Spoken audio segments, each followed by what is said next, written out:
y que muy amablemente nos atiende. Eugenio, buenos días.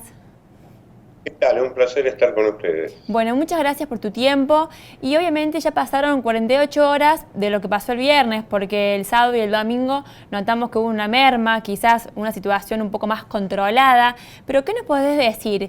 ¿Qué falló en nuestro país el viernes? Bueno, el viernes todo, 800.000 adultos mayores en todo el país precipitadamente tuvieron que ir al banco, primero porque desde el día 20 que comenzó la cuarentena, los bancos cerraron las puertas para todos y para los jubilados que estaban cobrando juntamente con los discapacitados el mensual del mes de marzo. Esto llevó a que 13 días estuvieran penando. Sabemos todos muy bien que los saberes son muy pequeños, son insuficientes y que los tienen que administrar pesito por pesito cada día para cubrir sus necesidades básicas.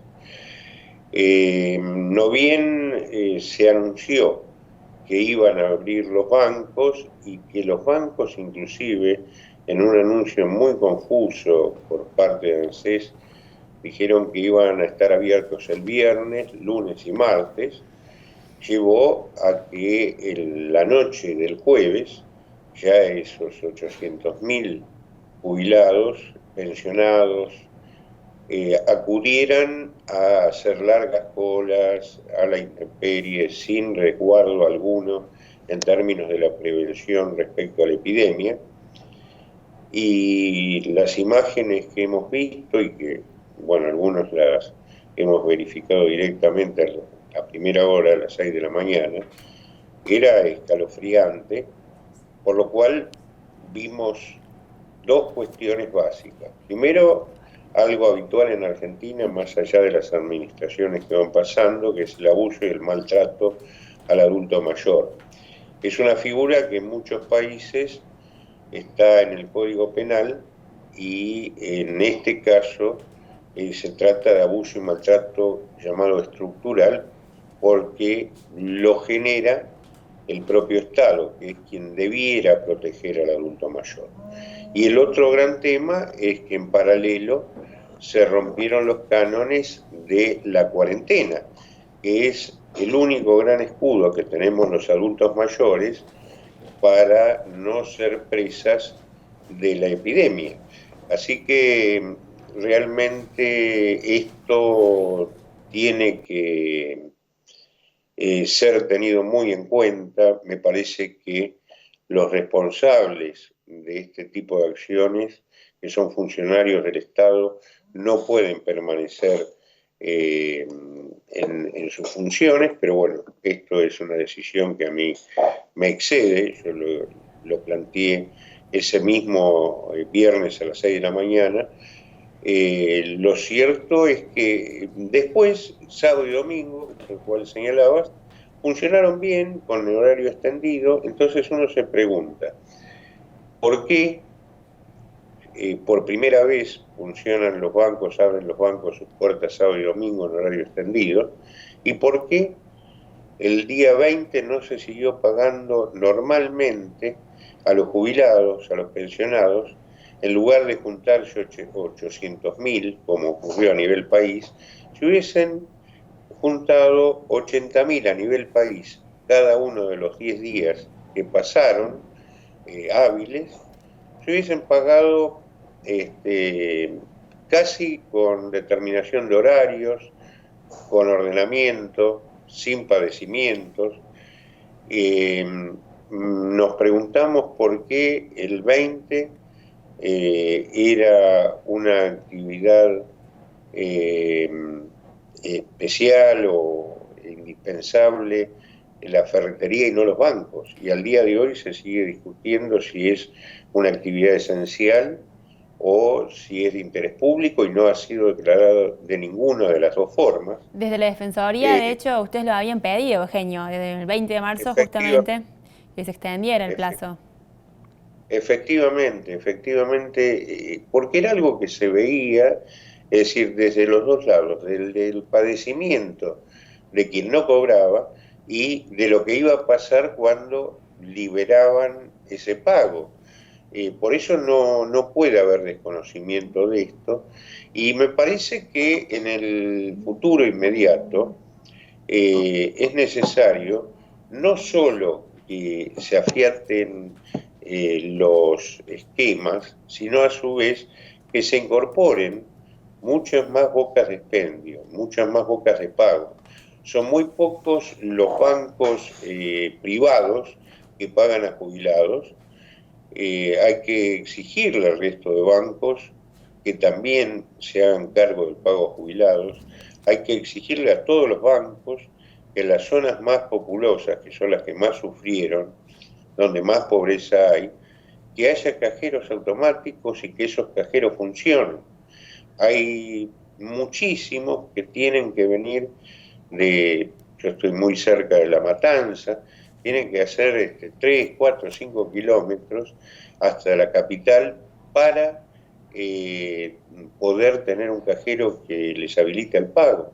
Es decir, todo esto, imaginemos, el día miércoles concluyen los pagos del mes de marzo. A su vez, comienza el mensual de abril. Ahora se habilitó el día jueves santo como día hábil bancario. Pero ya la otra semana vamos a encontrarnos que se empiezan a pagar todos los subsidios de 10.000 pesos. Hay 11 millones de inscriptos. Se va a estar pagando conjuntamente, como ocurrió ahora con AUH, y con los jubilados percibiendo el mensual de abril.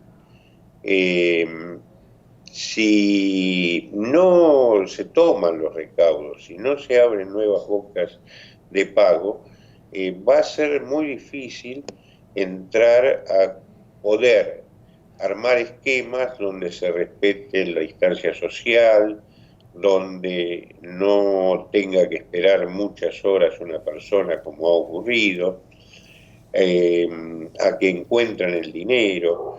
Es decir, me parece que es lo que en estas horas debiera estar definiéndose.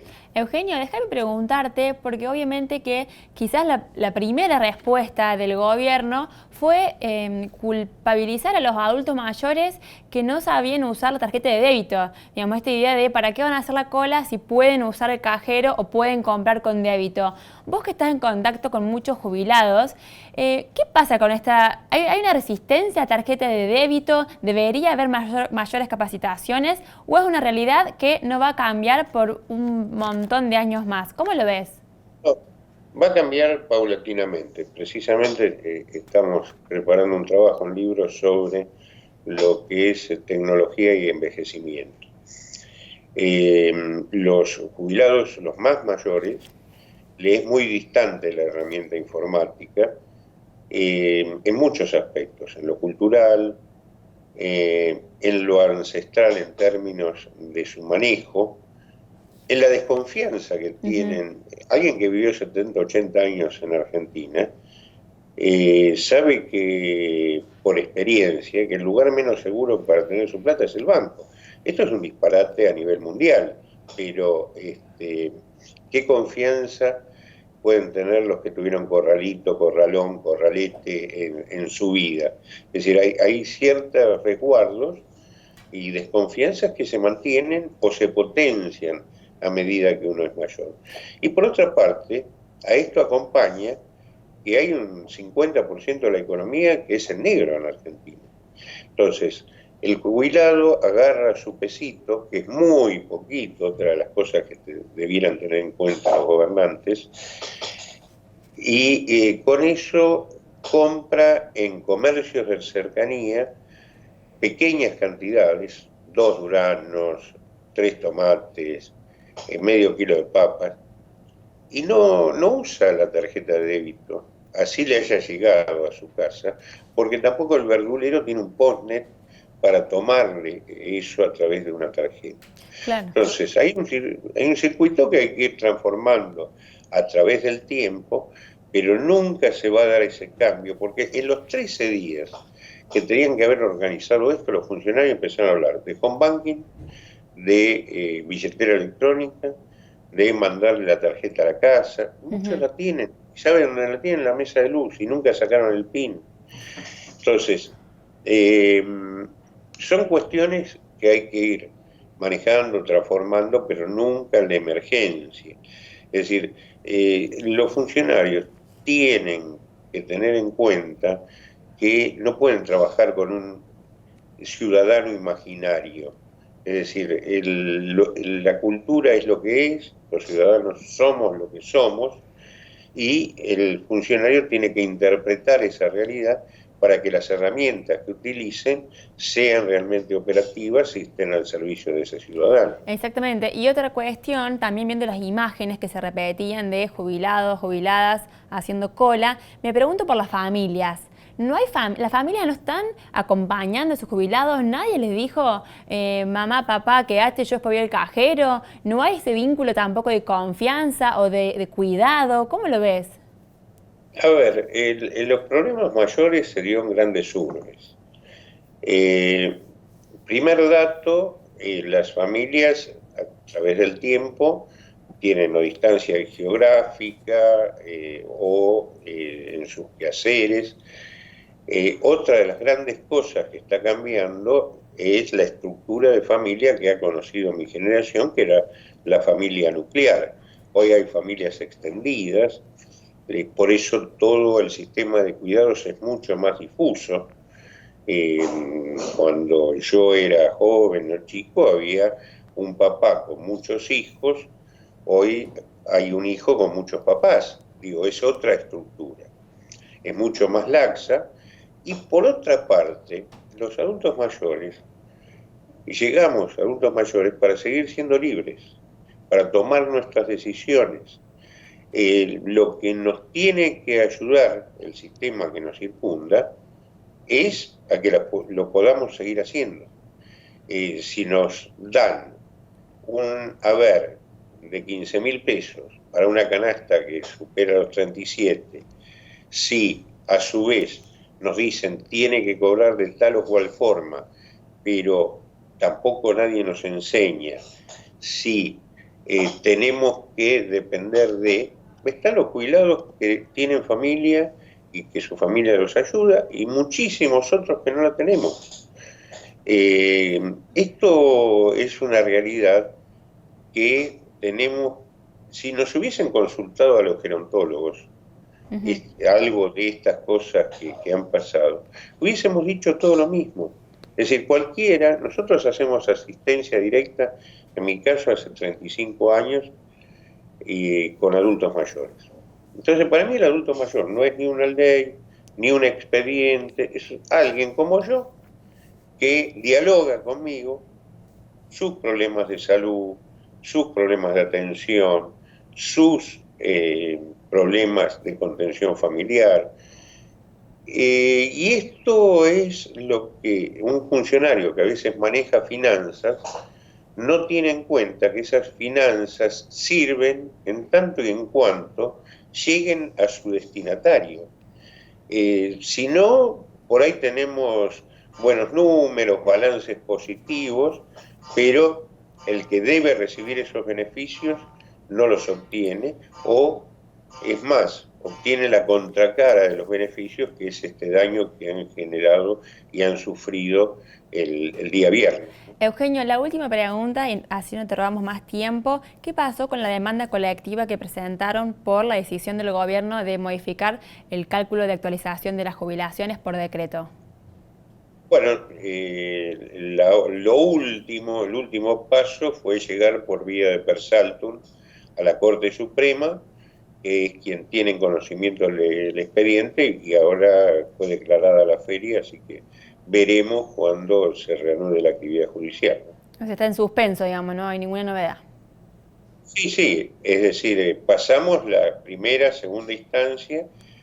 La segunda instancia la pasamos muy rápidamente, la Cámara, porque la sala expediente para la apelación no tenía jueces.